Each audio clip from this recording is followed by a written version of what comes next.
Baik, Bapak Ibu sekalian, kita sekarang turunkan detailnya. Jadi ngajinya begini. Kalau ada satu ayat di dalam Al-Quran, biasanya secara umum ayatnya tidak berdiri sendiri. Ayat itu akan selalu terkait dengan ayat pendahulu, ayat sebelumnya, dan ayat penerus, ayat setelahnya. Karena itu, dalam ilmu tafsir dikenal rumus begini. 2S, kan? 2S, 1L. Ya, 1L. Saya bikin S-nya begini, sebetulnya ada jejak sejarahnya. Karena penemu angka ini angka Arab sebetulnya. Ya, yang begini ini, 1, 2, 3, ini angka Arab. Kalau yang sini, 1, 2, 3, ini angka Hindi sebetulnya. Nggak pakai O, Hindi. Ya. Nah ini Romawi, 1, 2 gitu ya. Ini Hindi. Makanya di komputer, kalau akses ke komputer itu, kita cek Hindi, keluarnya begini angkanya. Ini angka Arab. Karena yang menemukan Al-Khawarizmi. Sampai ujungnya 0 nanti. 9, 0. Nah ini ketika dibuat, ini berdasarkan siku. Karena beliau ahli matematika. Sudut, berdasar sudut. Jadi kalau 1, sudutnya cuma 1 begini. Tuh, ada sudutnya. 2 dibikin sudut begini. Tuh, sudutnya 1, 2. Demikian 3. 3 itu dulu begini. Tuh, 1, ya kan? Nah, kemudian 2, 3, sudut. Terus sampai 9 itu bentuknya sudut. Ya, baru nanti yang nggak ada sudutnya itulah 0. Semuanya bulat. Dan angka 0 ini yang paling menentukan. Ya, karena kita bukan belajar matematika, kita kembali ke sini. Nah, di sekolah kami ngajinya begitu. Bahas sampai ke akarnya gitu ya. Nah ini 2S, 1L.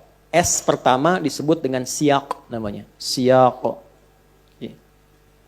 S begini. Siyak. Siyak ini adalah ayat yang sedang dikaji.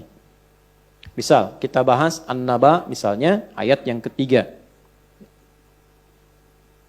Alladzi hum fihi mukhtalifun. An-Naba surah 78 ayat 3 misalnya begini. Nah ini siyaknya.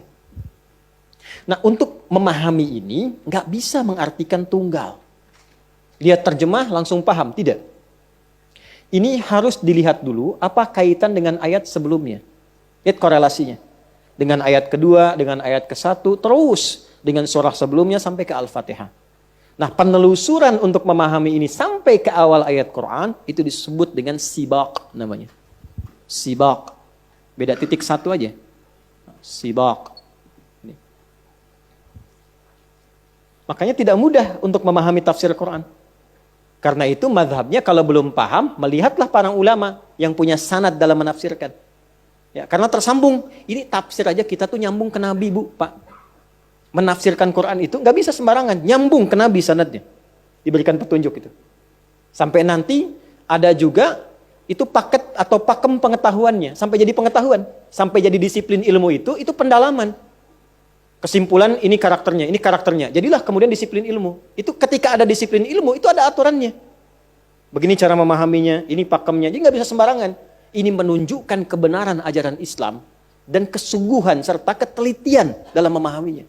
Jadi kalau bukan yang Allah tetapkan, rekayasa manusia, itu bisa macam-macam. Orang bisa memahami apa saja. Makanya nggak bisa sembarangan. Nggak ada orang sembarangan bisa memahami ayat Quran. Versinya masing-masing nggak bisa. Kalau tidak, nanti semua orang bisa bicara. Semua punya versinya. Ya, ntar besok-besok ada yang sholat pakai bahasa Sunda. Ya kan? Ya, Allah anu agung, takbir tuh. Betawi Tuhan gua gede, ya kan? Versinya banyak. Gitu. Tapi untuk mengikat itu ada disiplin ilmunya. Ini menunjukkan kebenaran dalam Islam. Silahkan cek. Kalau mau yakin tentang kebenaran Islam, boleh dikomparasikan. Coba cek ibadah misalnya di keyakinan lain. Silahkan dilihat. Untuk meyakinkan. Dan saat yakin pun tidak mencela. Tidak mencela, tapi mendoakan. Diskusi, nanti ada babnya lagi.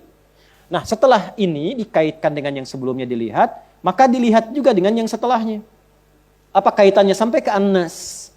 Ya, sampai ke surat An-Nas. Surah paling favorit bagi muslim di muka bumi. Nah, kaitan dengan setelahnya itu disebut lihaq namanya. Lihaq. Ini, lihaq.